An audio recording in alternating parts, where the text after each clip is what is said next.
ఎంత ఘాటు ప్రేమయో ఎంత తీవ్ర వీక్షణమో ఎంత ఘాటు ప్రేమయో కన్ను చాటు చిన్నదిగా కలలు విరిసెనేనా మనసు మురిసెనేనా మనసు మురిసెనే ఎంత ఘాటు ప్రేమయో ఈ జాబిలి ఈ వెన్నెల ఈ మలయానిలమో ఈ జాబిలి ఈ వెన్నెల ఈ మలయానిలమో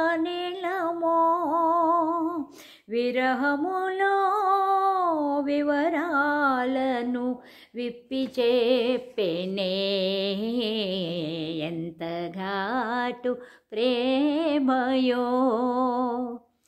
హాయ్ అండి, ఈ పాట ఈ సినిమా నిన్న నేను చూసినప్పుడు నా మనసు అంతా తెనాలి వైపు ఆ విజయ టాకీస్ వైపు అటు లాగింది బాగా. ఈ మధ్య కొంచెం సినిమాలు కూడా బాగానే చూస్తున్నానండి, చెప్పొద్దు. ఎందుకంటే నిన్న మొన్న వివాహ బంధం గురించి ఒక సినిమా చూసినప్పుడు ఏమవుతుందంటే నాకు ఆ సినిమాలో పాటలు, ఆ పాటల తాలూకు కొన్ని జ్ఞాపకాలు అవి గుర్తొస్తూ ఉంటాయి. గుర్తొచ్చిన దాన్ని నోరు మూసుకుని ఉండొచ్చు కదా, మీతో చెప్పుకోవాలి అనిపిస్తుంది. సరే, అదే చేస్తున్నాను అనుకోండి. అయితే ఈ సినిమా చాలా గొప్ప సినిమా, అందరికీ ఇష్టమైన సినిమా, అందరికీ తెలిసిన సినిమా. దీని విశిష్టత గురించి నేను చెప్పాల్సిన అవసరం లేదు, మీ అందరికీ బాగా తెలుసు. చిన్నపిల్లలైతే సినిమా చూడండి, తెలుసుకోండి. ఇవాళ మీరందరూ చూస్తున్న ఈ జులాయిల్ లాంటి సినిమాలు అవి కాదండి, అవి కొన్ని వాల్యూస్కి సంబంధించిన సినిమాలు ఉండేవి చిన్నప్పుడు, ఆ టైంలో అనమాట. 1951లో రిలీజ్ అయిందనుకుంటాను ఈ సినిమా. అయితే మేము నిన్న మొన్న నేను చెప్పినట్టుగాను తెనాలిలో పినపాడులో ఒక ఆశ్రమంలో అప్పుడప్పుడు మా అమ్మ నాన్నగారు వాళ్ళతో పాటు మేము కూడా వెళ్తూ ఉండేవాళ్ళం. అక్కడ హోమాలు యజ్ఞాలు అవన్నీ చేస్తూ ఉండేవాళ్ళు అని చెప్పాను కదా. అయితే ఆ టైంలో ఏంటంటే, అంటే 51లో రిలీజ్ అయినా కానీ రెండోసారో మూడోసారో నాలుగోసారో రిలీజ్ అవుతాయి కదా ఈ సినిమాలు. అట్లాంటి టైంలో వెళ్ళటం చూసామన్నమాట మేము. అంటే ఏంటంటే అఫీషియల్గా ఈ సినిమాకి వెళ్ళాం, అనఫీషియల్గా వివాహ బంధానికి వెళ్ళాము సెకండ్ షోకి. దొంగతనంగా మా అక్కయ్య అన్నయ్య వాళ్ళు మిగిలిన కజిన్స్ వాళ్ళు వెళ్ళారు. సరే, వాళ్ళతో పాటు నేను కూడా దూరి వెళ్ళాను. సరే, తన్నులు తిన్నాను, అయిపోయింది. అది మీకు చెప్పాను, అయిపోయింది. ఇప్పుడు ఇది మాత్రం ఏంటంటే ఒక స్వీట్ మెమరీస్ అనమాట. ఈ తన్నులు తినలేదు నేనేమి వాళ్ళ ఎవరి చేతిలోనూ. అందుకని ఏంటంటే స్వీట్ మెమరీస్ అనమాట. ఎట్లాగంటే ఏదో స్వామీజీలకి చాలా మంచి ఇన్ఫ్లుయెన్స్ ఉంటుందండి. ఎందుకంటే పెద్ద పెద్ద వాళ్ళందరూ కూడాను ఏదో వాళ్ళ సమస్యలతో వస్తూ ఉంటారు. ఆ స్వామీజీలు వాళ్ళు ఏవో పరిహారాలు చేస్తూ ఉంటారు. ఏదో మొత్తానికి ఏదో వాళ్ళ గుడ్ బుక్స్లో, డబ్బులున్న వాళ్ళ గుడ్ బుక్స్లో ఈ స్వామీజీలు ఉంటారు, స్వామీజీలో గుడ్ బుక్స్లో వాళ్ళు ఉంటారు. సరే, అట్లా పక్కన పెడదాం. అయితే మేమేం చేసామంటే మేము సినిమాకి పిల్లలందరం కూడాను ఈ సినిమా చూడాలని మరి పెద్దవాళ్ళు నిర్ణయించారో ఏం పాడో మరి మాకు తెలియదు, కానీ నాకైతే గుర్తులేదు. అంత సెన్స్ లేదు, అంతగా పెద్ద నాలెడ్జ్ కూడా లేదు. ఏదో సినిమా అంటే సినిమా, వెళ్ళాలంటే వెళ్ళాలి. అది ఎవరి సినిమా, రామారావు సినిమానా, నాగేశ్వరరావు సినిమానా, సావిత్రి సినిమానా, ఇవన్నీ నాకైతే ఏం తెలియదు. అయితే వాళ్ళందరూ వెళ్తున్నారు, వాళ్ళతో పాటు గుంపులో గోవిందలాగా నేను కూడా వెళ్ళినప్పుడు ఏంటంటే అక్కడ ఈ స్వామీజీలకి ఇన్ఫ్లుయెన్స్ ఉంటుంది కదండి. విజయ టాకీస్లో వచ్చింది ఆ సినిమా. ఫస్ట్ షోకి చక్కగా హాయిగా వెళ్ళాము, పద్ధతిగా వెళ్ళాము. అంటే అంతకుముందు సెకండ్ షోకి దొంగతనంగా వెళ్ళాం కాబట్టి ఇది పద్ధతిగా వెళ్ళాము. అది పద్ధతి లేకుండా వెళ్ళటం జరిగింది. అయితే మధ్యలో అదేంటంటే ఎవరో ఒక రిప్రజెంటేటివ్ వచ్చేవాడు అనమాట. వచ్చి సినిమా థియేటర్లో బాల్కనీలో కూర్చోబెట్టాడు. ఇట్లా చాలా సినిమాలు చూసామన్నమాట.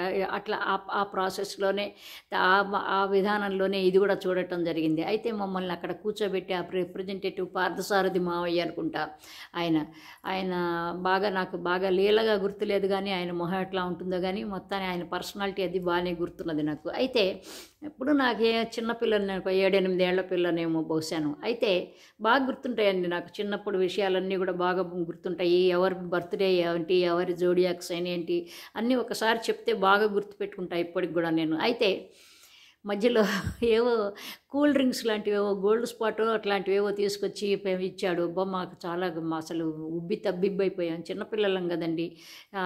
మా పాప్‌కార్న్ ఉండేది గాదు ఆ రోజుల్లో. మరి ఏవో మరి స్నాక్స్ ఏవో గూడాను ఇప్పిచ్చారు. మరి ఏంది ఇప్పిచ్చారో ఏవో తినటం అయితే నమిలాము బానే. తిన్నాము.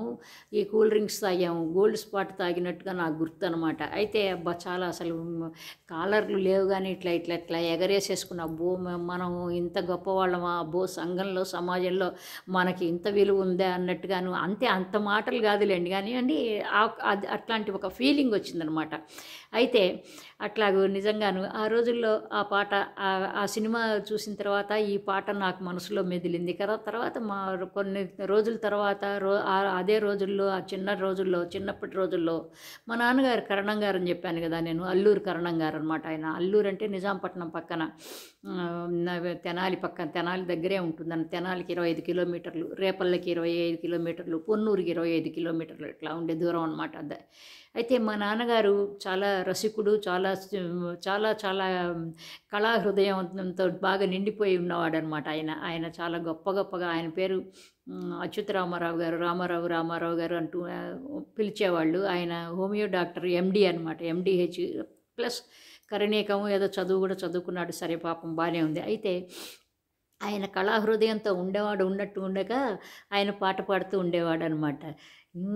జాబిలి ఓ వెన్నెల ఓ మలయా నెలమా ప్రియురాలికి విరహాగ్నిని పెంపు చేయుమా ఎంత లేత వలపులో అని ఇట్లా పాడుతూ ఉండేవాడు నాన్న. నిజంగా ఈ పాట వింటూ ఉండేవాళ్ళం కాబట్టి నిజానికి ఆ సినిమా చూసినప్పుడు ఆ పాటతో పరిచయం ఉంది కాబట్టి దాంతో కనెక్ట్ అవ్వగలిగాను అనమాట నేను. కాబట్టి ఏంటంటే ఇవన్నీ కూడా చిన్న జ్ఞాపకాలు, చిన్నప్పటి జ్ఞాపకాలు చాలా మధురంగా ఉంటాయండి. అందులో మా నాన్న బాగా పాట పాడతారు. బహుశా మరి నేను సంగీతం నేర్చుకోకపోయినా మరి నేను ఇలా పాట పాడుతున్నానంటే only because of all credit goes to my నాన్నగారు ఓన్లీ. చాలా ఒక్కొక్కసారి చాలా మంచిగా నన్ను మా ఊర్లో అల్లూరు జనం చూస్తే అచ్యుతరామయ్య గారి అమ్మాయి, అచ్చంగా అచ్యుతరామయ్య గారు మా నాన్నలాగే నేను ఉంటానని అంటూ ఉంటాం అనేది నాకు మళ్ళీ నేను కాలర్ ఎగరేసుకుంటూ తిరుగుతూ ఉంటాను అనమాట అక్కడికి వెళ్తే, మా ఊరు వెళ్తే. సో పాతాళ భైరవితో నాకు ఇన్ని జ్ఞాపకాలు మిగిలిపోయినాయండి. అవి ఎప్పుడు కూడాను నా తుది శ్వాస వరకు అవి అట్లాగే ఉంటాయి అనేది కూడా నాకు అనిపిస్తుంది అనమాట. సో మీ జ్ఞాపకాలు ఏమన్నా వాటితో ఉంటే కనుక మీరు కూడా కామెంట్స్లో పెట్టండి. దీంతో మళ్ళీ ఇంకొక మంచి వీడియోతో మళ్ళీ మాట్లాడుకుందాం. బాయ్ అండి. Love you all. బాయ్.